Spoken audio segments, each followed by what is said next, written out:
Good afternoon, everyone, and welcome. My name is Hillary Cohen, and I'm the Senior Director for Alumni Engagement for New Brunswick with the Rutgers University Alumni Association.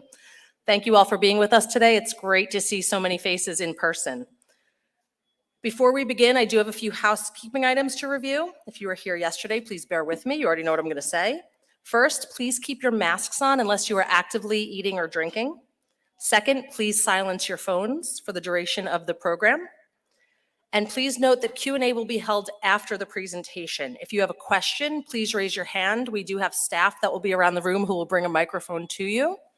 If you are streaming this live on Facebook or YouTube, you can put your questions in the comment section. We do have someone who is monitoring those as well.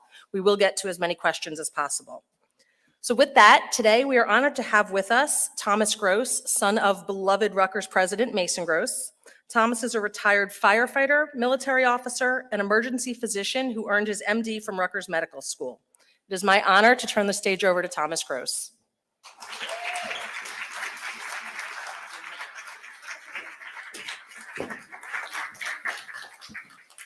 Thank you all very much. I'm the lucky one here. I get to take the mask off.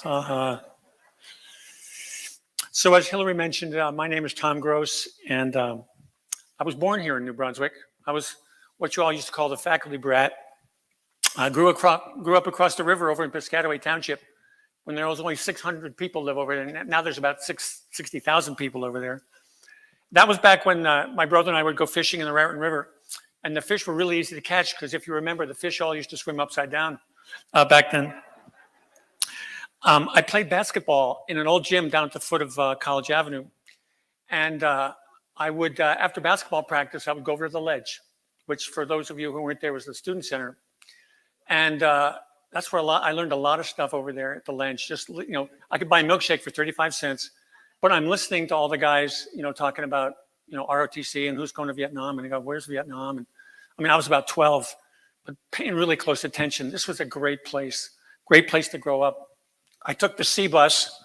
All the buses left from the ledge back then instead of out here. And I took the C bus home because it dropped me off over in the Heights. And I'm sure many of you remember taking that bus over there.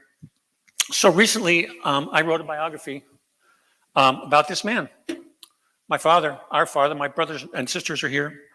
You may have known him as professor of philosophy and president of the university from 59 to 1971. I'm really grateful for the class of 71, your 50th reunion, for inviting me to come here and share this story with you, because I had to try to decide, what am I going to say in this biography? What do I want to tell? And you know, many biographies are just sort of chronologies, and they can really be quite tedious.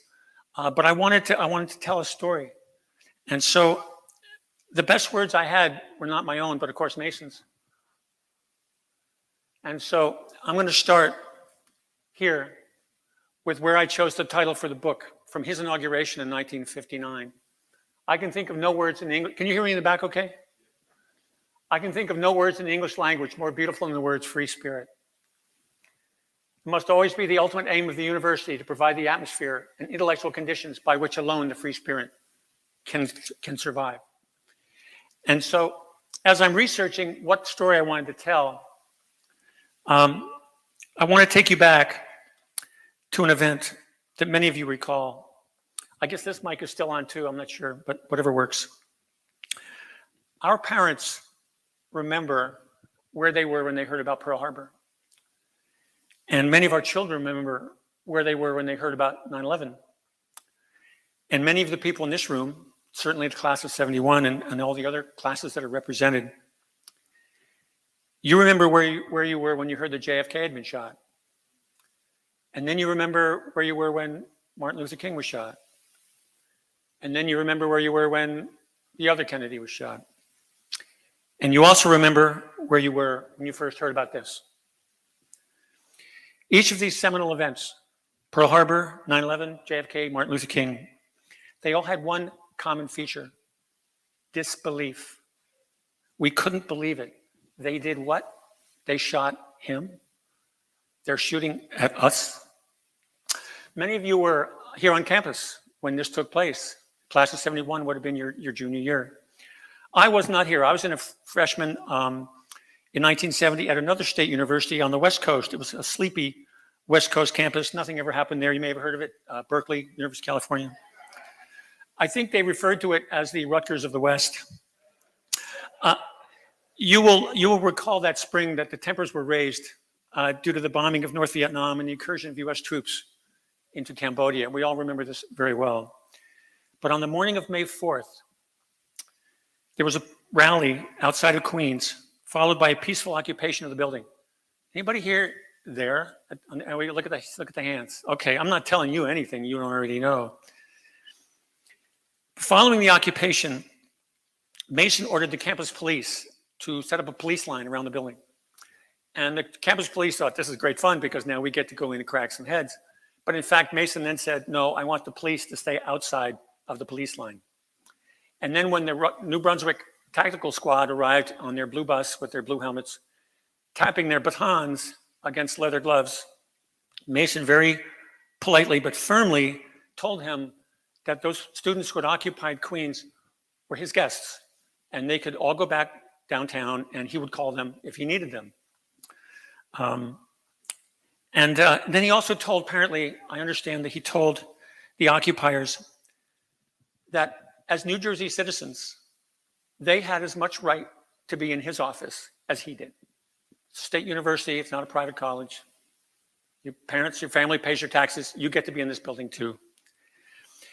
So then that differed, of course, from other campuses where one president gave the occupiers 15 minutes to get out or they'd all be expelled. A couple of other presidents in various other universities just kind of slipped out the back door, went to their summer homes. After a few hours, apparently, again, maybe I'm telling the story that somebody else should be telling up here. Dean Grobman insisted, after the faculty actually had to concede to the demands of the occupiers, which were not extensive. So once they agreed, then Dean Grobman said, all right, he insisted that all the students, you must leave immediately. And the students refused. They said, no, we're not going to leave. We're not going to leave until noon. And Grobman was very upset.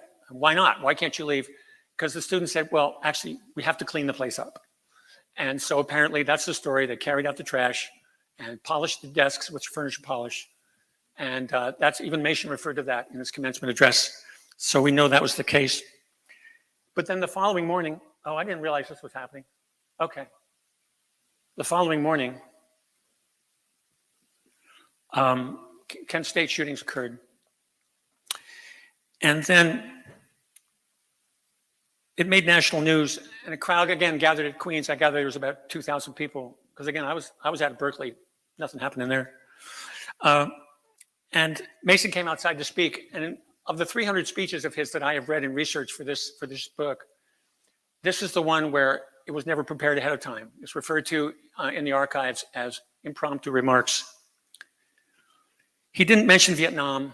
He barely mentioned Kent State, except to refer to the students who died as martyrs. But he spoke of Abraham Lincoln, and he spoke of a nation that was dedicated to democracy. He spoke of government secrecy as a threat to the preservation of liberty for the American citizen. Recalling Hitler's 1938 invasion of Czechoslovakia and also Caesar's crossing the Rubicon, he said, you cannot invade another country and do it in the name of peace. He said, you can't bomb another country and call it defensive. 1 month later, in his commencement address, June 1970, Mason stated that commencement 1970 cannot be classified with those utterly peaceful days when there were no doubts and no uncertainties. He compared this commencement to that of 1861, after the bombing or the shooting on Fort Sumter. After the 1917, after the declaration of war against Germany, and 1942, following Pearl Harbor. He noted those years of great uncertainty and huge challenges for the graduates, adding that in 1970, it seemed to offer only the same. So he said then, in 1970, I need not elaborate the main problems. We know them all too well. War and peace, abject miserable poverty amid such abundant plenty, the apparently invincible forces of racism, and the willful spoiling of our environment. Here we are, 50 years later. How have we done? I think those are still current issues, and they should resonate with everybody in this room. So once I realized this was going to be my story, was really, how did Mason get here? How did he get to this point where he could be such a spokesperson for what was going on and so eloquent in his defense of the students and what was going on in the country? And I was wondering can a study of Mason's life give us some assistance as to how did he develop this strength? In 1954, Mason spoke of the value of biography. So I'm going to use his words against him. But he says, in a well-done biography, one can enter into the very soul of great individuals and examine one's own soul with them. The identification of oneself with the great men and women of history is the surest way of arousing the imagination to a sense of the possibilities of one's own spiritual growth and a realization of one's own potentialities. So biography cannot be just about chronology, or in his case, a catalog of the amazing accomplishments he performed here. But as I researched biography, I searched for a story that would have meaning not only to those of you who knew him, took classes from him and heard him speak, or to those Rutgers alumni who were here, but I wanted a story that would resonate with a larger audience, a younger audience, an audience that would recognize that many of his struggles remain uncompleted, some of which may have gotten worse. I sought to discover what attributes did he possess that we could also use now, aside, of course, from his ability to read ancient manuscripts in their original language. But what did he believe in? Where did he get his strength? What was his view of the role of education? What principles did he refuse to compromise? Let me give you a little bit of background just to sort of tempt you a little bit to want to go back and see where he came from. I'm sure I didn't shut it off. Here we go. As an undergraduate at Cambridge, Mason studied the classics, mostly Latin and Greek, and then received his PhD from Harvard in 1938, began his career as a lecturer, very junior faculty member at Harvard, becoming what he called an eccentric philosopher, noting that modern philosophy seemed to have lost its way as philosophers seemed to only write for each other and not for the general public. In Munich in 1933, having studied briefly in Nazi Germany, Mason recognized the threat of the fascist regimes. He attended the 10th anniversary of the Nazi beer hall push, and he recorded that Hitler had passed by him on several occasions so close that he could have touched him.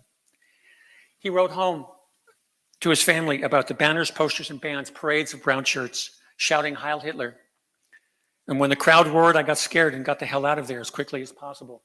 With the stormtroopers out in the streets, there was a fear of talking politics. He said you could feel what was coming.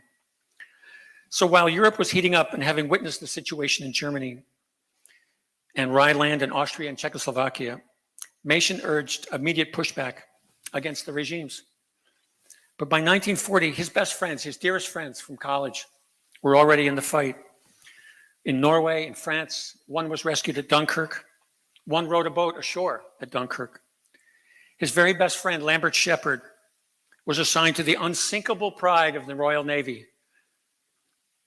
Lambert died violently in May of 1941 when the unsinkable HMS Hood was sunk by the Bismarck after an 8-minute battle in which the Bismarck fired twice and the Hood fired once. Mason's other closest friend was Colin Cottrell, a hard-drinking Irishman who died in training with the RAF even before he got into combat. So Mason knew that war was coming and wrote often to his family that Hitler must be stopped. After Pearl Harbor at the age of 30 and with one child, not really draftable at that age, but furious, he said, over the deaths of his best friends, he enlisted in the Army Air Corps. He was offered assignments teaching either down at Elmendorf in Texas or at Harrisburg in Pennsylvania. He refused them both, insisting on a combat assignment, and so served in a bomb squadron in the 15th Air Force in Italy. The war affected everyone in one way or another, our parents, all of our parents. He noted to his family that the war really shook me up. Don't know what I'm doing here. I'll set this down. Maybe I'm overheating it. Seeing his fellow airmen giving all they had, he knew he couldn't go back to the ivory tower at Columbia. He couldn't go back to be an eccentric philosopher anymore. He said he had to find a way to express himself. I want to quote a little something. I think I phrased it in the book here. Let's see.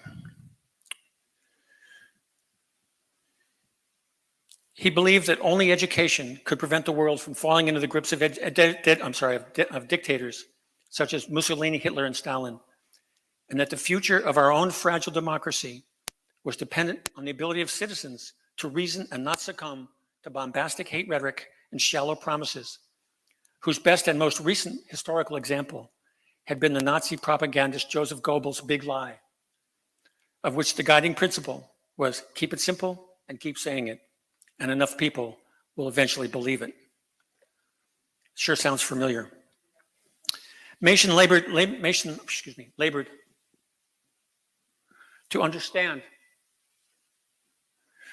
how the world had fallen into the depths of such a destruction that decided part of it had to do with the people's inability to resist the tempting orations of demagogues such as Hitler and Mussolini. So that was when Mason decided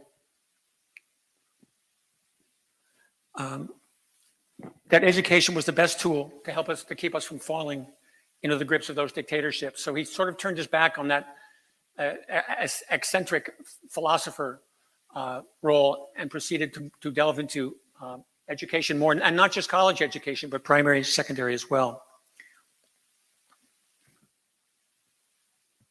In his inaugural address here in 1959, right across the street, he stated that the fundamental aim of education as we know it is simply freedom, that freedom of spirit, which comes about when ignorance, superstition, hatred, and fear yield to adequate ideas. For Mason, one very strong aim of education was to develop a sense of truth that would not be deceived by half-truth. A half-truth, he wrote, is a statement which purports to be true and offers some evidence of the truth, but is such that the whole truth would either prove it to be false or would radically change its meaning. We've seen a lot of that. It appeals to people who have been taught to demand evidence, but who are not critical about the quality of evidence provided. The successful demagogue is one who can turn this condition into his advantage. Mason added that the real test of an education is whether or not the students have acquired the habit of individual pursuit of truth, a habit which will not leave them when they leave college. I wanted to investigate a little bit too about what did Mason actually believe in. You know, a lot of times you'll read a biography and you learn what a person did, but you never really learn what did they believe. Not quite sure, that's why I was doing it. As a former student of philosopher Alfred North Whitehead, Mason believed that the study of philosophy did not involve the study just of the writings of other philosophers. All right, I want that one. I want the next slide.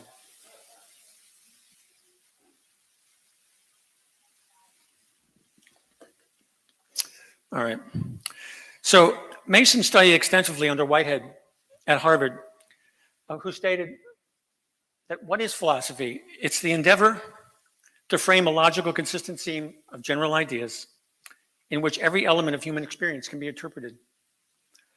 When I was 17 or 18, I was frightened of philosophy. I mean, I'll never understand that stuff. I'll never understand Plato and Aristotle and Spinoza and Kant and oh my goodness, you know. But Mason managed to, at least for his students, bring it down from the clouds a little bit.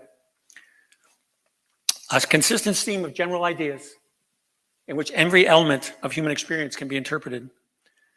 There were certain schools of philosophy at the time called speculative metaphysics, which were extremely subjective.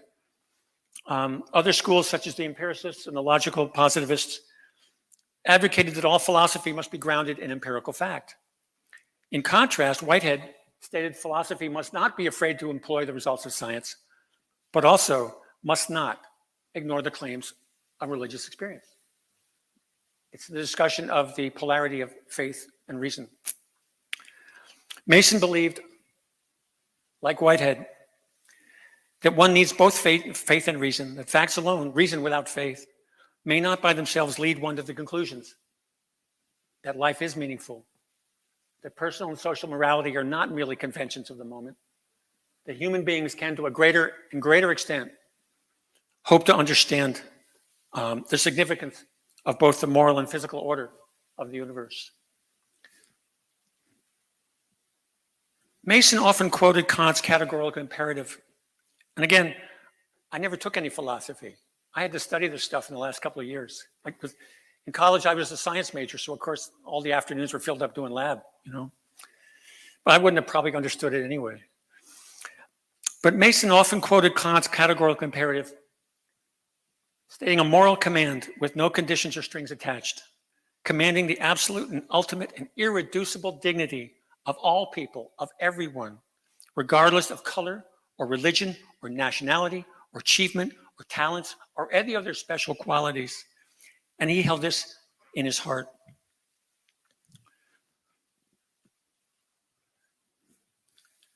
If you notice this, what Mason said was, you do not need to be a disciple of Kant to accept this principle, but you do have to have a strong element of inhumanity to reject it.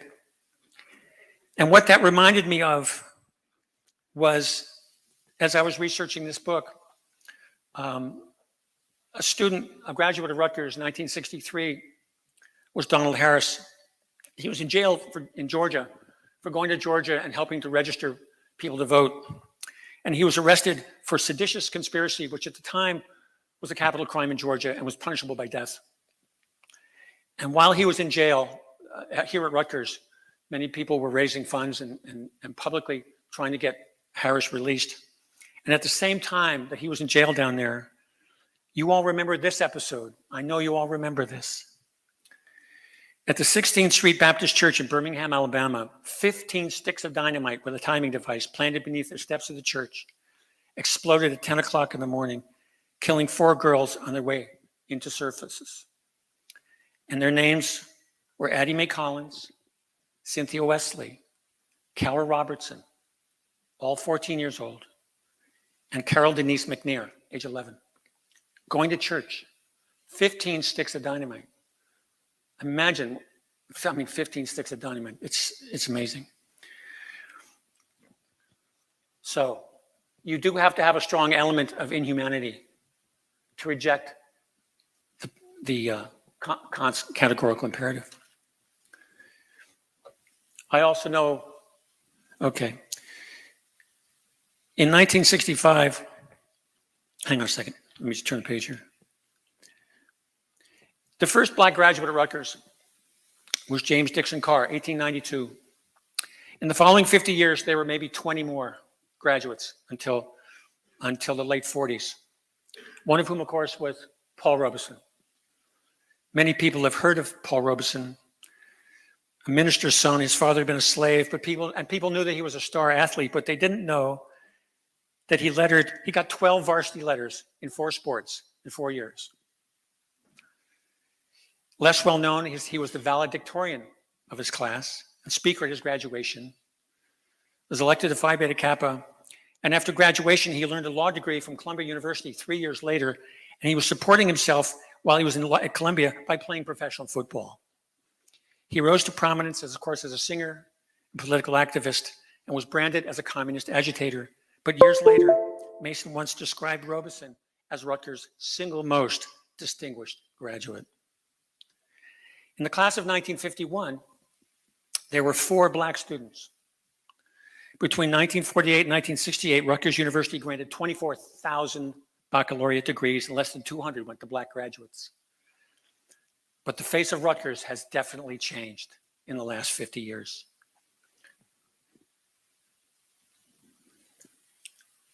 Last year, Rutgers President Emeritus Richard McCormick told me that Rutgers is now considered one of the most culturally and racially diverse universities in the world. And this achievement, of course, is the result of decades of hard work by Rutgers men and women. But McCormick told me, he said, this work began when Mason Gross stood strongly with black students and supported the university's positive response to their demands. Mason wanted only this, to provide freedom for opportunity without the artificial barriers denying all people their right to full development. Many of you in this room remember this date, April 4th, 1968. At a convocation in memory of Dr. King, Mason spoke these words: "The death of Martin Luther King has suddenly brought into sharp focus many of the most serious shortcomings of our contemporary society. The ultimate objective must be to wipe out bigotry, prejudice, and racism in every shape or form. In his commencement address in June of 1968, Mason spoke. Now, June of 1968, think about it. What else happened? In his commencement address on June 3rd, 1968, Mason noted, "There have been assassins before, but none who have aimed at our construction forces so effectively as those who struck down John F. Kennedy and Martin Luther King." How ironic, how prophetic. 3 days later, Bobby Kennedy was shot, assassinated, having won the Democratic primary in California. Mason was a student of Socrates. Like Socrates, Mason was accused of corrupting the young. They were both accused by a conservative and reactionary government in a world that had grown weary and disdainful of intellect, of facts, of information, of truth. Getting back to faith and reason, Mason believed that philosophy was not just for those in the ivory tower. Mason wanted, like Socrates, to bring philosophy down out of the clouds and into the marketplace for each of us to attempt to re-examine the principles upon which you have based your entire life. And I'm thinking about this because I recently went through a 50th reunion, and many of us got to sit and talk and say, hey, where have you been? Where are we now? What work is left to do? Mason often repeated Socrates' main dictum that the unexamined life is not worth living. But what did he mean by this practically?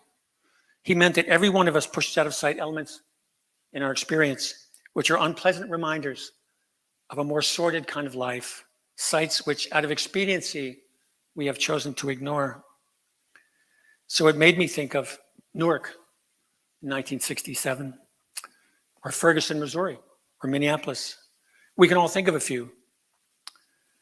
Mason pointed out, in 1963, actually, let me go back, that today the searchlight of contemporary events, let's bring these words forward if we could, to 2021. Today the searchlight of contemporary events is forcing us to do a little of the self-examining which Socrates recommended. If this can free us to act as we know in our heart of hearts we must, then Socrates will not have died in vain. So once I read these words, I realized I got to go back and learn about Socrates. And I got to learn about Plato. And this helped give me the impetus to go back. After all, I can't write a book about a philosophy professor and not have anything about philosophy. But I was certainly not in a position 3 or 4 years ago to write anything about it. Since 1946, hang on a second.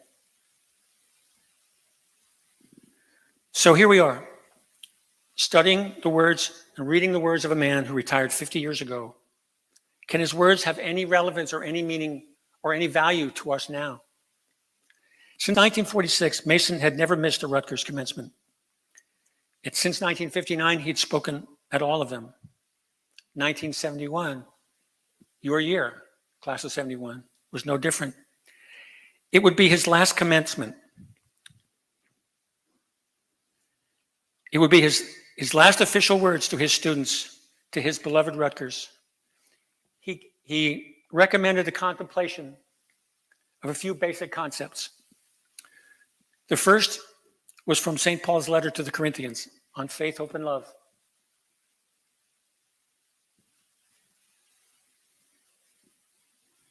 Commencement 1971. I have a copy. I mean, I can get copies for you guys if you want the whole speech, if you haven't got it. He said, faith has broad theological implications, but in a simpler sense, it can mean faith in ourselves. Hope has to be based upon the belief that life is meaningful and the evils by which we are surrounded can be overcome. But the most meaningful of all is the concept of love. Let me conclude now that his solutions to our inevitable struggles are as valid now as they were 50 years ago. He closed his last commencement address to you, Rutgers graduates, with these words. These were his last words to Rutgers, closing a 25-year career. These 3 principles are really what are commandments. Mason, by the way, he had metastatic cancer at that point. He'd had a colostomy. he was extremely weak. His last 3 months, he hadn't been teaching at all. He barely made it to the commencement. So these 3 principles are really what are commandments I leave with you. To respect the dignity of man, to reject the unexamined life as not worth living, and to love thy neighbor as thyself. Thank you, Mason, and thank you all for your attention.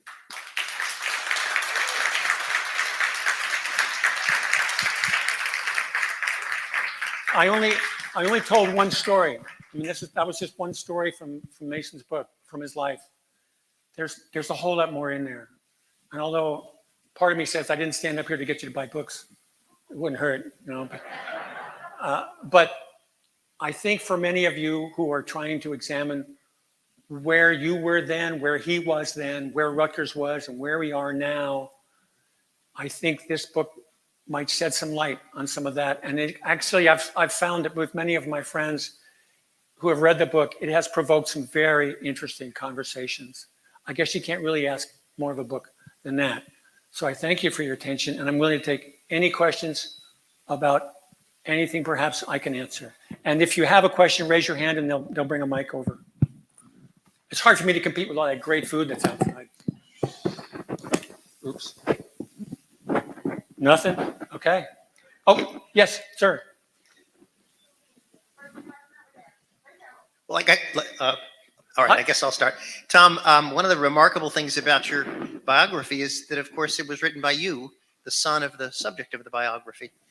You've spoken today beautifully and eloquently about the public Mason Gross, the speeches he made, the eloquence that he displayed on so many challenging occasions, including his final commencement speech. Tell us a little bit about the private Mason. You lived with him. You saw him up very close. Oh, yeah. Was there a difference? It must have been. Tell us a little bit about Mason at home.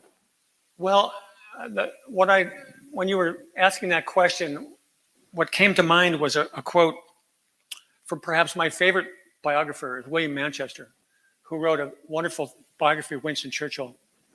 In it, he wrote that many public figures have a personality that they show to the public and another one that they have at home. And they're not always the same.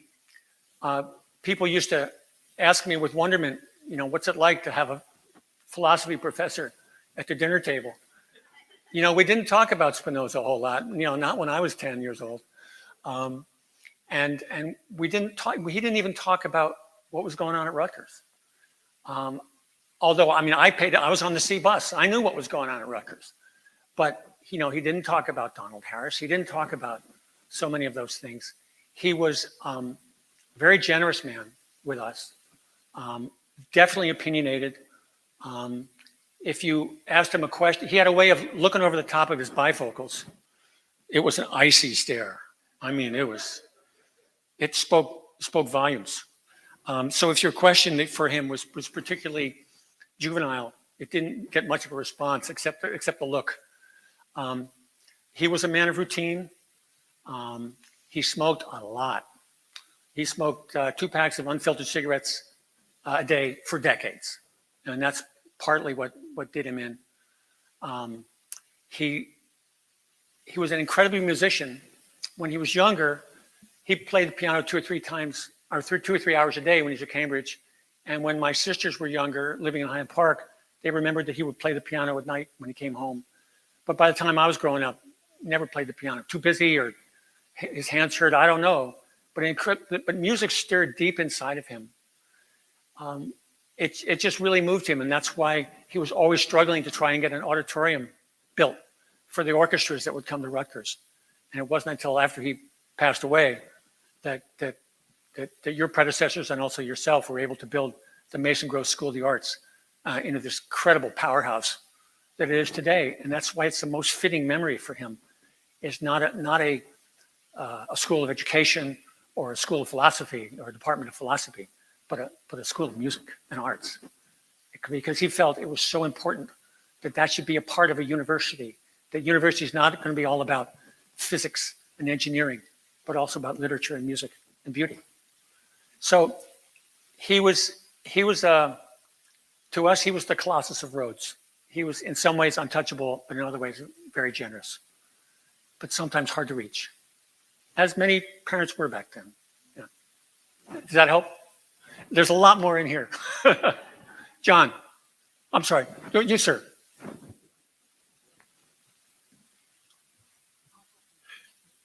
I came in late to your talk, so if you addressed this already, I apologize. But I did want to know, how do you think Mason Gross would respond to the current day and period in which we have lived in the last 5 years with major polarization in America, with a president that has violated all the social norm, all the etiquette of government, all of the law, not all, but a large number of the laws of this country, and it finally led to an insurrection? How do you think he would respond?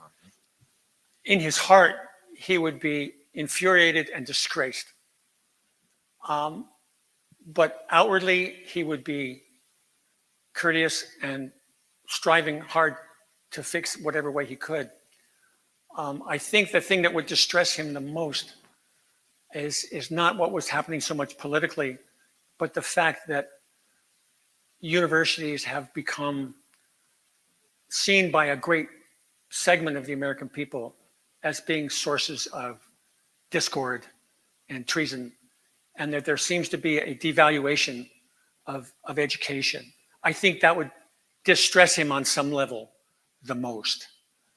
But knowing how he felt about the events that were occurring in the 60s and what he was trying to do, I think that he would be alarmed at what was going on. There was one point when one of his best friends, the secretary of the university, Carl Metzger, suggested to Mason that he should run for governor, that he was famous enough in New Jersey he should run for governor. And Mason said to him, Carl, what do you think is more important, being governor of New Jersey or running the state university? And he definitely elected to stay here because this is where he felt that his voice could be the loudest. Did I answer your question? All right, thank you. John. Oh, sorry. Hi, Hal Schill, class of 1966. In an era when we have such little confidence in the institution, Mason Gross was the exact opposite of that. He reinforced confidence in the institution of Rutgers. I remember in '63, we had a major outbreak of gastroenteritis on campus. A whole bunch of us demonstrated outside Old Queens. We were ticked off. We had no confidence in the administration. Dr. Gross came out. He spoke to us. He said it would be resolved. It was resolved within just a couple of days. And I think there was such an incredible sense of trust in this man because he was responsive to students. He listened. He didn't do knee-jerk responses as so many other university presidents did in the 1960s. And that's my statement. But what I wanted to ask you is, for a man who was educated in private institutions, what brought him to Rutgers? Oh, yeah. The question was, since he was at Cambridge and Columbia and Harvard, what brought him to Rutgers? And really, and I tried to go into some detail in the book about this, but the war was the great leveler for him when he was in a combat squadron in Europe. And he realized that there were so many people there who had not had access to education, but he had such respect for them that he realized, these young men who had nothing were giving everything. And he even wrote to my mom from Italy in 1944, talking about the GI Bill and what a huge advantage, what a huge leg up this was going to be for the people who he felt so close to. And so that's why he felt that public education was going to help lift us, to help prevent us from falling into the grip of demagogues, which had happened to the Germans were also well-educated people, but they succumbed to the rhetoric. And so that's when he turned his back on the ivory tower, on Columbia. And when he was very excited when he was given an interview to come to Rutgers, because he learned that Rutgers is now a state university. And he said, this is great. Of course, then he got here and he found out there was no dorms, there was no money, there was no salary, the veterans were living in private homes. They were actually staying out in the Edison Armory, where there was chemical weapons were being stored there as well, and that's where the students were staying. 1 or 2 out of 3 students in 1946, coming in the class of 1949 or 1950, were veterans. So it was his experience at that time that moved him towards the public university, and trying to, as I tried to mention also, to lower those artificial barriers that would keep people from achieving their full potential. And I think he loved the fact that it was a public university and not a private one. Young man with the mask. This is Mason's great-grandson. His name is Ben.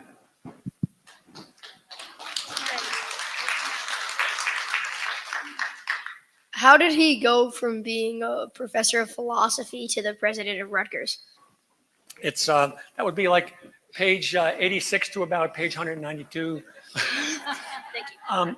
When he got back, it's a good question, Benno, because when he got back, it's a great story about how he came to Rutgers through a professor here at Rutgers named Houston Peterson, who at the time was the entire Rutgers philosophy department. There was only one professor, and that was Houston Peterson. And he lived in New York City, and he commuted to Rutgers twice a week on the train. And he carried the entire records of the department in his briefcase. So Mason came to work at Rutgers. And now your question is great, Benno. So then what was interesting, he was one of the few new faculty. There were a lot of new faculty, but there were very few new faculty in 1946 who'd been combat veterans.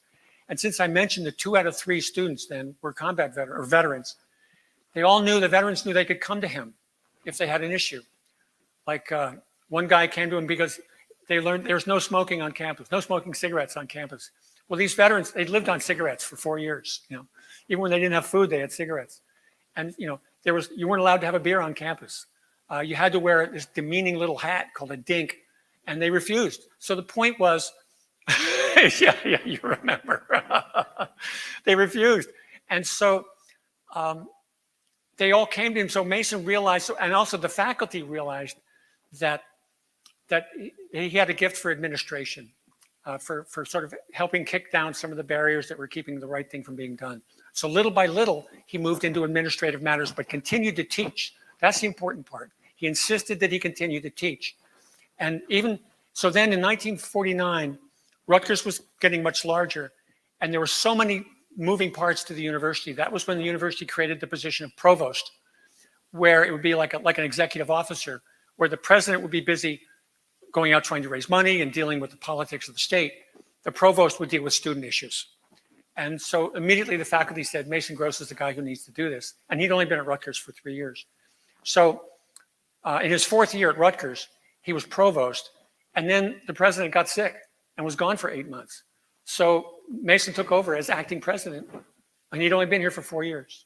So does that explain part of how he got into that? And then, of course, the administrative details took on more and more. So that, and in fact, when Clothier retired in 1952, I think, many people wanted Mason to be the president, but there were enough other people in the board of trustees who said, no, he's too young or not experienced enough. They picked somebody else, Lewis Jones. And when Jones retired in 1959, that's when Mason was selected to be president. Good question. John, right here.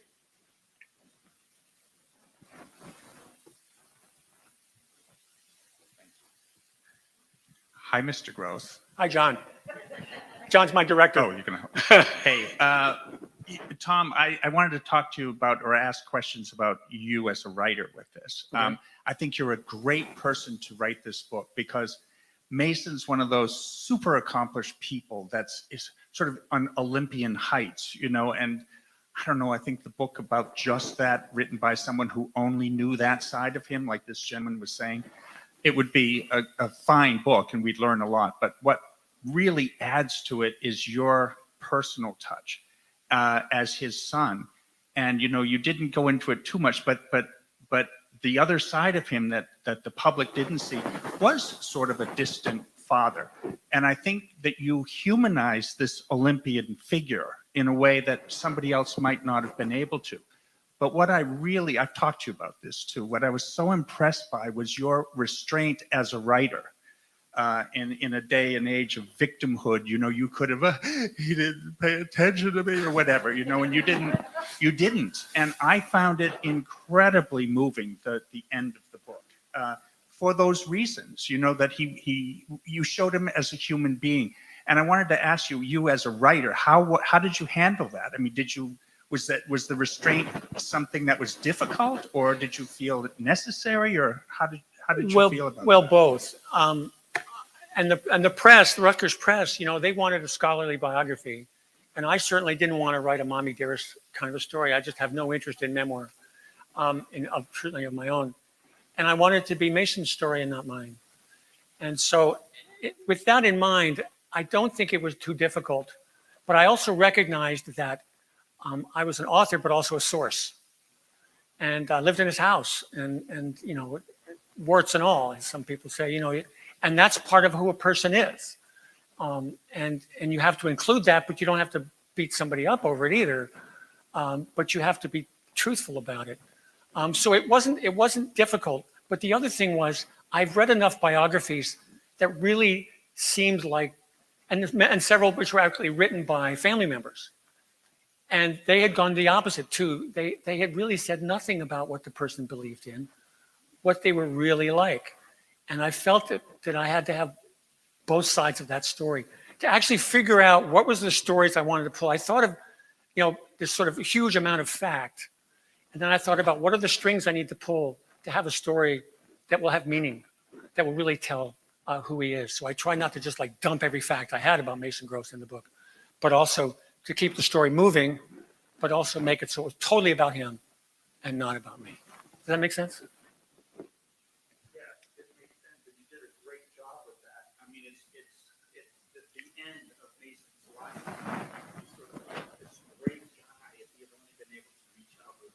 Sure. But it's really moving. Yeah. So buy the book, everybody. Thanks. Thank you, John. You want a good cry? Buy the book. I really want to thank the class of 71. Think about where we were then. Think of what has transpired since then and now. And I'm really looking forward to talking to my grandchildren about truth and half-truth and about the unexamined life and what the examined life really means, to bring some of that information along to them and make sure that they're exposed to that, to understand that a little bit. So I really appreciate that you all are here in the audience and you invited me to come, and I hope this has been worthwhile for you. One other thing I want to let you know is that we're having a little party down at we used to be Tumulties, now it's called Tavern of George, between 2 and 5 o'clock today. First beer's on me. But please, if you can break away from other things, please come down, say hello, and but we'll be down there from 2 to about 5 o'clock. Yes. Sure, I can introduce. Yeah, I wasn't the only one who was around here. My oldest sister, Ellen, is right there. You'll read about her. I had to tell this story about Ellen.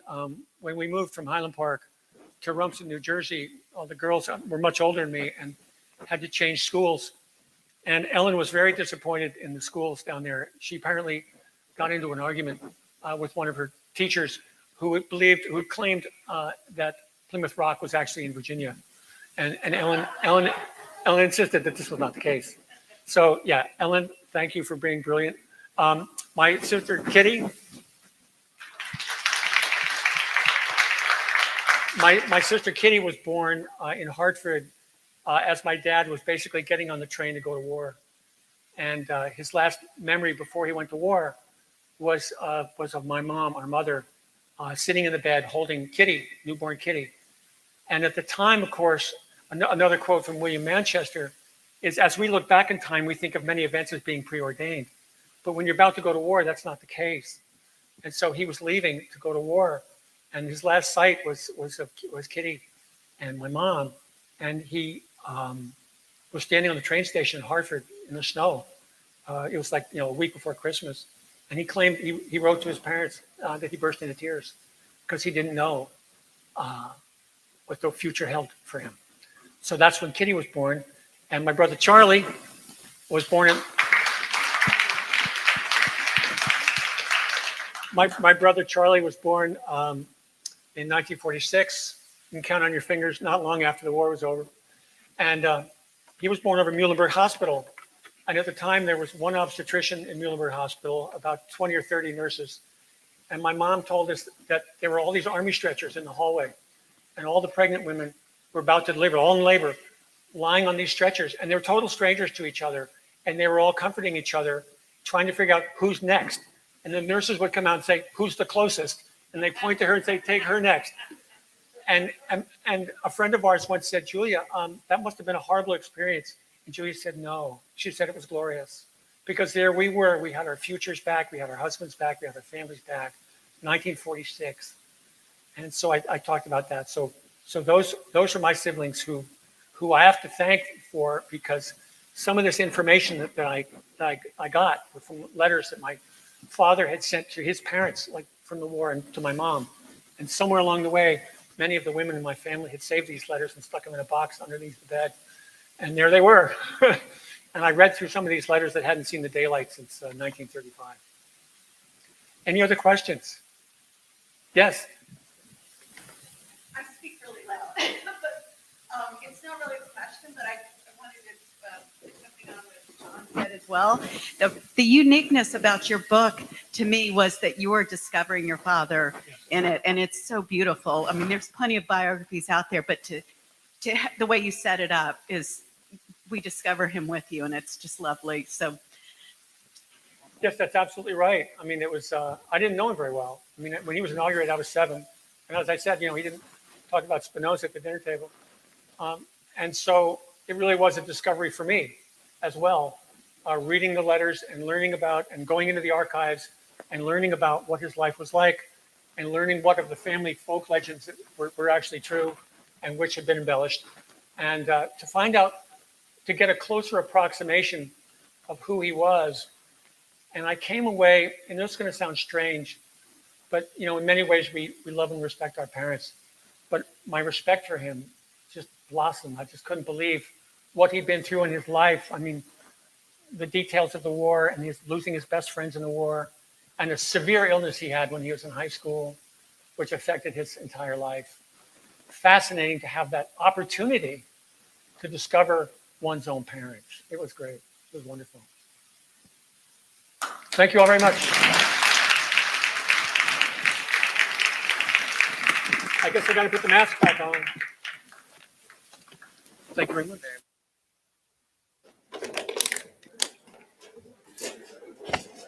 Thank you very much, Thomas. As he mentioned, there's a book launch party today from 2 to 5 at Tavern on George. The shuttles that are taking everyone around New Brunswick will drop you off there if you would like to go. You just need to let them know you want to stop pre the Heldrich or after the Hyatt. Right now, we'd like to invite you to join us either outside this room in the screening area for the Scarlet and Black Project, which is a virtual program. Dr. Deborah Gray White, Board of Governors Distinguished Professor of History, and Michelle Stevens, the Executive Director of the Institute for the Study of Global Racial Justice, will be discussing the Scarlet and Black Project, a historical exploration of the experiences of 2 disenfranchised populations, African Americans and Native Americans at Rutgers University. Additionally, the shuttle is currently right outside. If anyone would like to head down to the Paul Robeson Plaza for the 1 p.m. performances by student groups. And at 2 p.m., the tours of Zimmerly, if you are pre-registered, are taking place. The shuttle can take you there as well. Yes.